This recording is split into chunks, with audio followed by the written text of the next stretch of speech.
South ఇండియాలోని అతి తక్కువ ధరలకి రత్నాలనందించే ఏకైక సంస్థ 6JVR. నమస్తే, నేను Keshav. Welcome to Suman TV.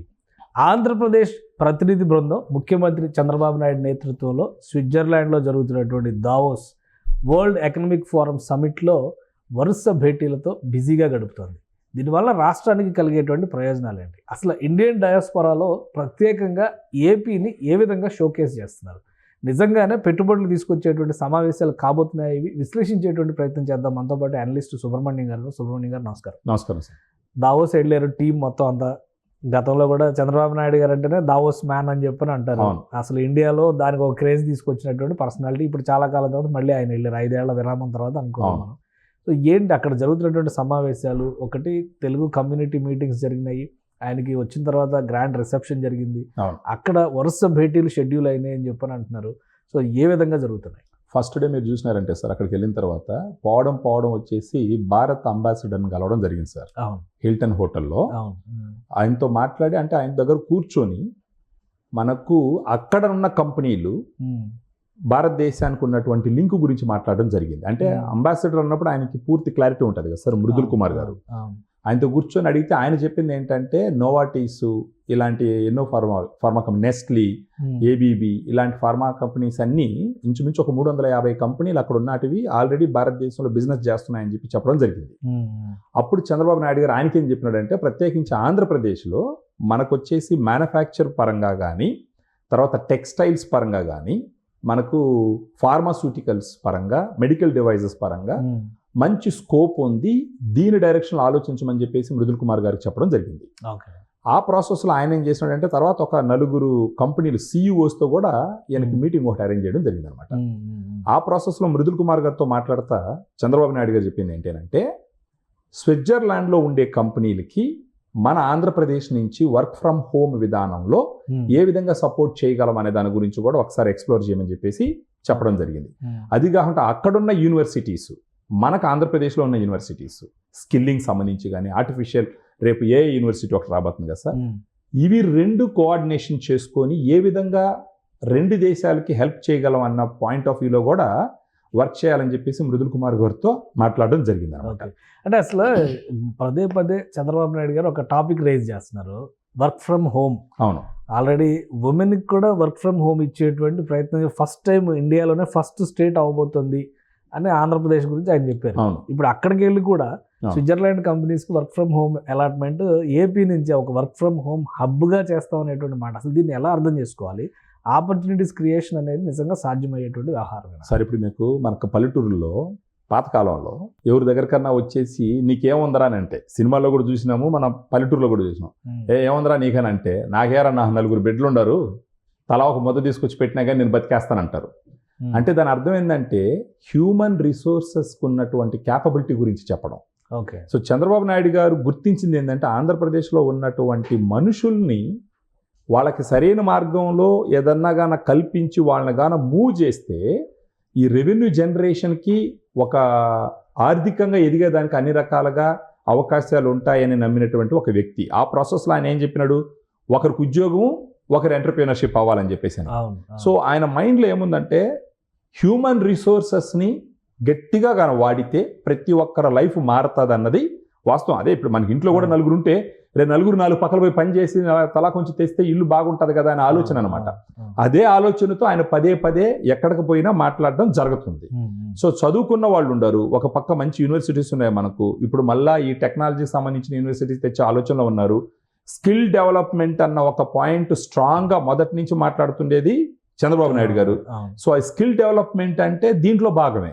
ఇక్కడ ఉన్న వాళ్ళకి స్కిల్స్ కానీ డెవలప్ చేస్తే ఖచ్చితంగా ఇప్పుడు వర్క్ ఫ్రమ్ హోమ్ అన్నది సర్వసాధారణం అయిపోయింది సార్. కంపెనీకి కూడా మంచిది, చేసే వాళ్ళకి కూడా మంచిది. కంపెనీకి కూడా ఏంటంటే ఎంతో మనీ సేవ్ చేయొచ్చు. జనరల్గా వర్క్ ఫ్రమ్ హోమ్ అనగానే ఓన్లీ IT కంపెనీస్కి వాటికే ఇది వర్కౌట్ అవుతుంది, మిగతా సెక్టార్స్లో సెట్ కాదు అనేటువంటి అభిప్రాయం. ఈయన ఏకంగా ఇంట్లో ఉండేటువంటి మహిళలకు కూడా వర్క్ ఫ్రమ్ హోమ్ అవకాశం కల్పిస్తూ ఉంటారంటే ఏ రంగాల్లో స్కోప్ ఉండొచ్చు, దానికి సంబంధించి విదేశాల్లో ఎక్కడ చేయని విధానమా ఇది, కొత్తగా ఇక్కడే చేస్తున్నారు? ఒకవేళ నిజంగానే ఏపీ గవర్నమెంట్ అది ఇనిషియేట్ చేసేటువంటి అవకాశాలు ఎంతవరకు ఉంటాయి సార్? ఈ ఇంటర్నెట్ ఆధారిత ఉద్యోగాలన్నీ కూడా చేయొచ్చు సార్, వర్క్ ఫ్రమ్ హోమ్లో చేయొచ్చు. ఇంటర్నెట్ ఆధారిత ఏంటంటే ఒక లేబర్ కైండ్ ఆఫ్ వర్కే మనిషి పోవాలి జనరల్గా. సో ఈ అడ్మిన్ రిలేటెడ్ డేటా ప్రాసెసింగ్ వీటన్నిటిలో కూడా వర్క్ ఫ్రమ్ హోమ్ అనేది ఈజీగా చేయొచ్చు. చదువుకోనుండి డేటాని ఇప్పుడు మనకు మెడికల్ కోడింగ్ అని ఎక్కడో కూర్చొని మెడికల్ ట్రాన్స్క్రిప్షన్ ఎక్కడో కూర్చొని చేస్తున్నారు కదా, ఎక్కడో ఫార్మా కంపెనీలు ఉంటాయి, వాళ్ళు ఏదో ఒక డేటా పంపిస్తారు, వీళ్ళు వింటారు, దాన్ని ట్రాన్స్క్రిప్ట్ చేసి రెడీ చేసి పంపిస్తారు.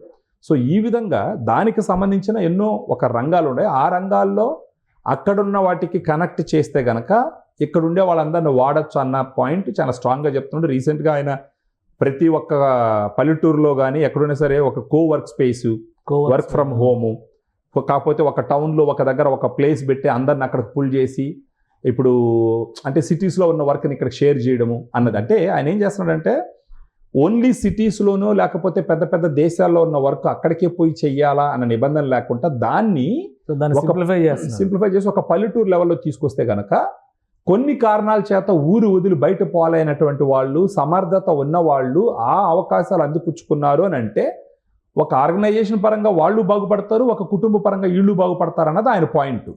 సో హ్యూమన్ రిసోర్సెస్ని ఆప్టిమమ్గా యూటిలైజ్ చేయాలన్న ఒక ఆలోచనతో మాట్లాడేటటువంటి మాట ఈ వర్క్ ఫ్రమ్ హోమ్.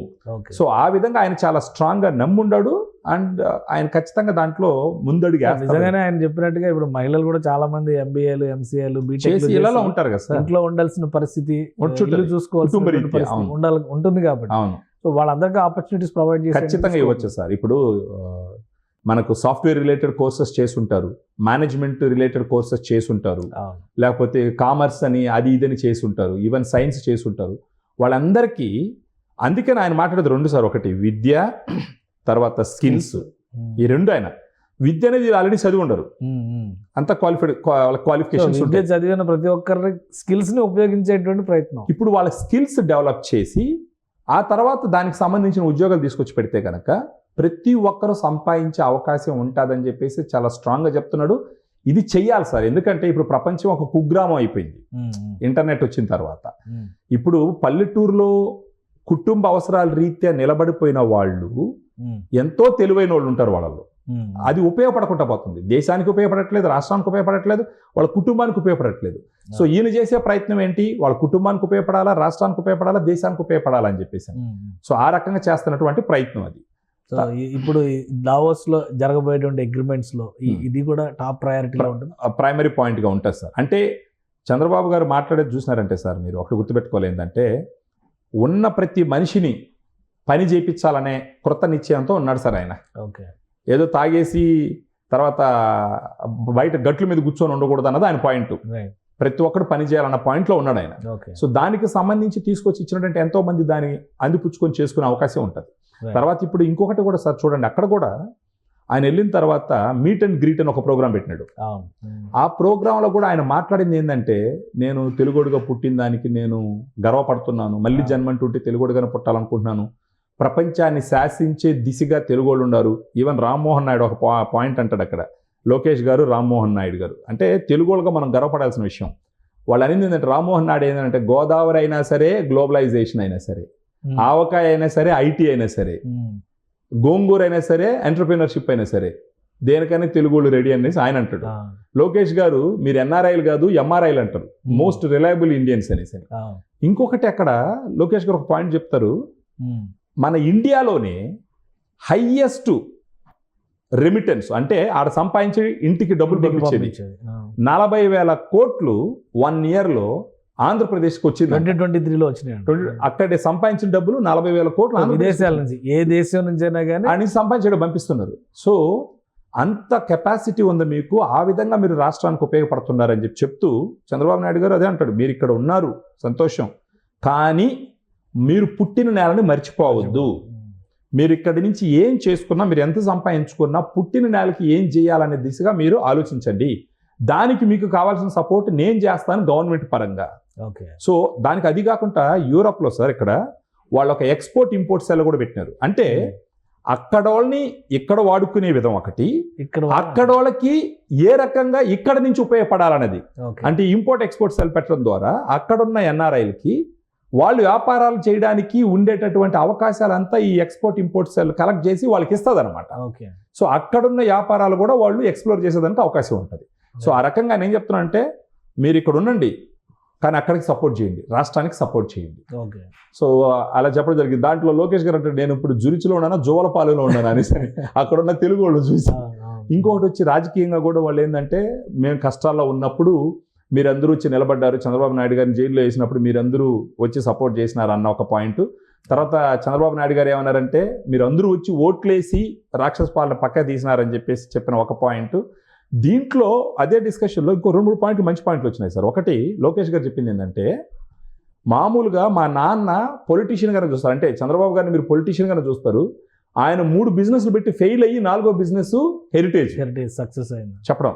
ఇంకొకటి ఈయన చంద్రబాబు నాయుడు గారు చెప్పిన మరొక ఇంపార్టెంట్ పాయింట్ ఏంటంటే మీరు రాజకీయాల్లో డబ్బులు సంపాదిస్తే గౌరవం ఉండదు, వ్యాపారం చేసి డబ్బులు సంపాదిస్తేనే గౌరవం ఉంటుంది. ఆ దిశగా ఆలోచించే నేను ఎప్పుడో హెరిటేజ్ స్టార్ట్ చేసినాను. సో రాజకీయాల్లో సంపాదించే డబ్బులకి గౌరవం మర్యాద ఉండదని చెప్పేసి చెప్పడం జరిగింది. చాలా బాగా జరిగింది సార్ ఆ డిస్కషన్. తెలుగుగా మనం గర్వించాలి. సక్సెస్ఫుల్ గా మొదటి అంకమే వచ్చేసి చాలా మోటివేటింగ్ గా పోయింది.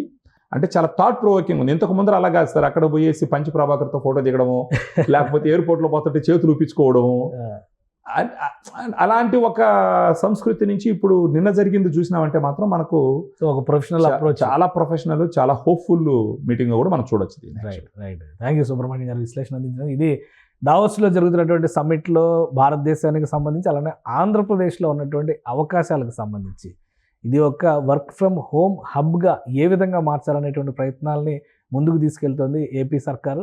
ఇందులో అనేక ఒప్పందాలు జరిగేటువంటి అవకాశం ఉంది. విదేశాల్లో సెటిల్ అయినటువంటి తెలుగు వాళ్ళకి అలానే రాష్ట్రానికి సాయం అందించేటువంటి విషయంలో విదేశాల్లో ఉన్నటువంటి కంపెనీల నుంచి కూడా ఖచ్చితంగా సాయం లభిస్తుందని సుబ్రహ్మణ్యం గారు విశ్లేషిస్తున్నారు. ఇది special discussion. Keep watching. Suman టీవీలో మీ పర్సనల్ అండ్ బిజినెస్ ప్రమోషన్స్ కోసం కింది నెంబర్కి కాంటాక్ట్ చేయండి.